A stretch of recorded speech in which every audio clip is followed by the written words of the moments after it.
हमने पाया कि इस ब्रह्मांड में हम अकेले नहीं हैं। करोड़ों ग्रह हैं जो हमारी पृथ्वी की ही तरह अपने अपने तारों के चक्कर लगाते हैं। हमने देखा कि अगर इस ब्रह्मांड में करोड़ों अरबों ग्रह हैं तो कुछ ग्रह ऐसे भी होने चाहिए जो हमारी पृथ्वी की तरह अपने सूर्य के पास से चक्कर लगाते हों या अपने तारे के हैबिटेबल और गोल्डीलॉक्स जोन में आते हों। दोस्तों, हैबिटेबल और गोल्डीलॉक्स जोन किसी ग्रह की उसके तारे से एक दूरी को कहा जाता है जिसकी वजह से उस ग्रह पर जीवन की संभावनाएं जन्म लेती हैं। उदाहरण के लिए आप हमारे सूर्य से पृथ्वी की दूरी को गोल्डीलॉक्स जोन कह सकते हैं। दोस्तों, इससे पहले मैंने एक वीडियो बनाया है जिसके अंदर मैंने एलियंस के होने की संभावनाओं को बताया है। तो अगर आपने अब तक वह वीडियो नहीं देखा तो आई बटन में क्लिक करके या डिस्क्रिप्शन में दिए गए लिंक पर क्लिक करके देख सकते हैं। तो आइए जानते हैं उस मैसेज के बारे में जो एलियंस को भेजा गया था। इस उम्मीद में कि अरबों ग्रहों में कुछ ग्रहों पर हमारी तरह जीवन तो होगा ही, तो हमने उनसे संपर्क करने के लिए रेडियो सिग्नल के जरिए मैसेज भेजने का उपाय सोचा। वैज्ञानिकों का मानना था कि इस रेडियो मैसेज को भेजने से कम ये उम्मीद तो लगाई जा सकती है कि इन अरबों ग्रहों में से किसी ग्रह या ऑब्जेक्ट पर रहने वाले जीव हमें एक दिन इस मैसेज का जवाब जरूर देंगे।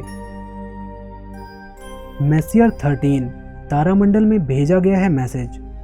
वैज्ञानिकों ने 1974 में एक ऐसा संदेश एलियंस को भेजा जिसे अब तक का सबसे कठिन मैसेज माना जाता है।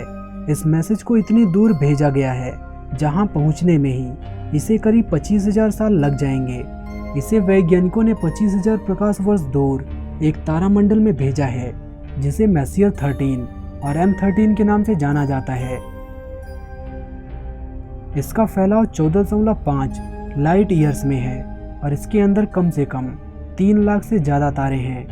भेजे गए संदेश में 1679 बाइनरी डिजिट्स हैं और यह केवल 210 बाइट्स की मेमोरी का है, यानी कि आपकी एक साधारण सी टेक्स्ट फाइल से भी 10 गुना कम मेमोरी का। इसकी खास बात यह है कि इसमें जो 1679 बाइनरी डिजिट्स भेजे गए हैं वो डिकोड होकर सारी जानकारी दे सकते हैं। अगर इसे कंप्यूटर पर डिकोड किया जाए तो एक तस्वीर बनेगी।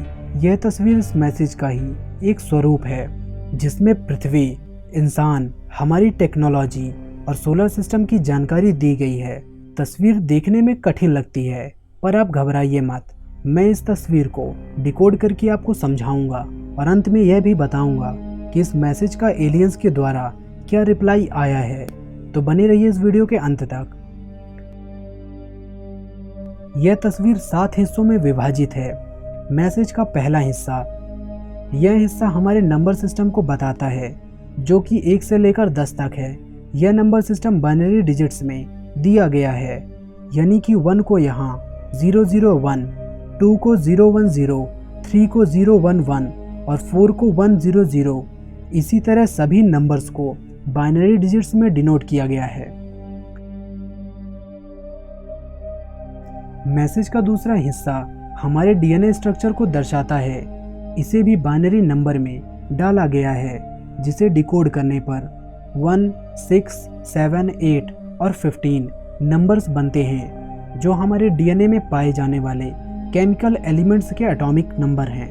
यानी कि 1 का मतलब है हाइड्रोजन, 6 का मतलब है कार्बन, 7 का मतलब है नाइट्रोजन, 8 का मतलब है ऑक्सीजन और 15 का मतलब है फास्फोरस।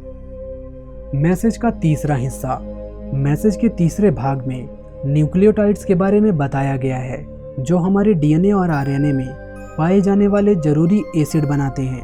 यहाँ बाइनरी नंबर्स की मदद से 12 न्यूक्लियोटाइड्स के मॉलिक्यूलर फार्मूला बताए गए हैं। मैसेज का चौथा हिस्सा, चौथे भाग में डीएनए का स्ट्रक्चर बताया गया है जो कि एक डबल हेलिक्स स्ट्रक्चर की तरह है। मैसेज का पांचवा हिस्सा, पांचवें भाग में यह मैसेज हमारा जिक्र करता है। इसमें इंसानों के बारे में बताया गया है। बीच में इंसानों का डिज़ाइन है और लेफ्ट हिस्से में बाइनरी नोटेशन से इंसानों की उस समय की एवरेज हाइट बताई गई है जो कि 5 फीट 9 इंच है। राइट साइड में इंसानों की जनसंख्या को बाइनरी डिजिट में बताया गया है, जो कि 4.3 बिलियन है। 1974 में मैसेज भेजते समय यही पूरे विश्व की जनसंख्या थी। मैसेज का छठा हिस्सा, यहाँ पर वैज्ञानिकों ने सौरमंडल के बारे में बताया है। यहाँ जो आप तस्वीर देख रहे हैं वह सूर्य और सभी 9 ग्रहों की है। यहाँ एक बात नोट करने वाली है कि उस मैसेज में वैज्ञानिकों ने प्लूटो को भी सम्मानित जगह दी थी। यहाँ सबसे बड़े डॉट से सूर्य को और फिर छोटे डॉट से ग्रहों को दर्शाया गया है, जिसमें तीसरा डॉट हमारी पृथ्वी को दर्शाता है।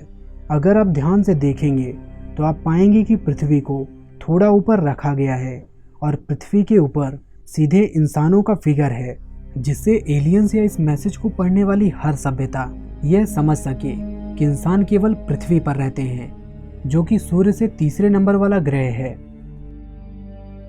मैसेज का 7वां हिस्सा, इस मैसेज के लास्ट पार्ट में रेडियो टेलीस्कोप को दिखाया गया है, जिससे इस मैसेज को बनाया गया था। आप इस तस्वीर में जो लेटर M देख रहे हैं वो परग्रही सभ्यता को यह बताने के लिए है कि इस मैसेज को इस डायरेक्शन से पढ़कर आप हमारे बारे में पता लगा सकते हैं। इस मैसेज को अब तक के इतिहास में सबसे कठिन और सटीक माना जाता है। कमाल की बात यह है कि मात्र 210 बाइट्स और 1679 बाइनरी डिजिट्स में हमारा पूरा इतिहास इस मैसेज में समाया हुआ है। सिग्नल को लिखने वाले वैज्ञानिक कार्ल सैगन और फ्रांसिस ड्रेक का मानना था कि यह मैसेज भविष्य में कहीं ना कहीं जाकर कोई तो जरूर पढ़ेगा और शायद तब जाकर के हम परग्रही सभ्यता या एलियन से मिल पाएं। अब बात करते हैं उस क्रॉप सर्कल की, जिसे हमारे अरेसीबो मैसेज का एलियंस के द्वारा आए गए जवाब के होने का दावा किया गया। साल 2001 में चिलबोल्टन रेडियो टेलीस्कोप के पास हम्पशायर यूके में एक क्रॉप सर्कल पाया गया, जो हमारे द्वारा भेजे गए अरेसीबो मैसेज से काफ़ी मिलता जुलता था, जिसमें कुछ बदलाव किए गए थे। लोगों ने दावा किया कि यह क्रॉप सर्कल एलियंस द्वारा बनाया गया है, लेकिन वैज्ञानिकों का कहना था कि अगर एलियंस को हमारे साथ कांटेक्ट करना होता या हमारे मैसेज का जवाब देना होता तो वो हमारी ही तरह रेडियो सिग्नल भेज सकते थे। लेकिन क्रॉप सर्कल को बनाने के पीछे का उद्देश्य क्या हो सकता है? बाद में जांच से पता चला कि वह क्रॉप सर्कल लोगों द्वारा बनाया गया था, ताकि सबको यह लगे कि इस मैसेज को एलियंस ने ही बनाया है। दोस्तों, भले ही आए दिन यूएफओ साइटिंग्स का दावा किया जाता रहता है, लेकिन हमें अभी तक एलियंस के होने के पुख्ता सबूत नहीं मिल पाए हैं। लेकिन वैज्ञानिकों की कोशिश जारी है और मैं उम्मीद करता हूँ कि हमारे वैज्ञानिक जल्द पता लगाने में सफल हो जाएं। दोस्तों, आज की वीडियो में बस इतना ही। मिलते हैं अगली वीडियो में। वीडियो अच्छा लगा तो वीडियो को लाइक करें और अपने दोस्तों के साथ शेयर भी करें, और ऐसे इंटरेस्टिंग वीडियोस को देखने के लिए चैनल को सब्सक्राइब करें। Thanks for watching.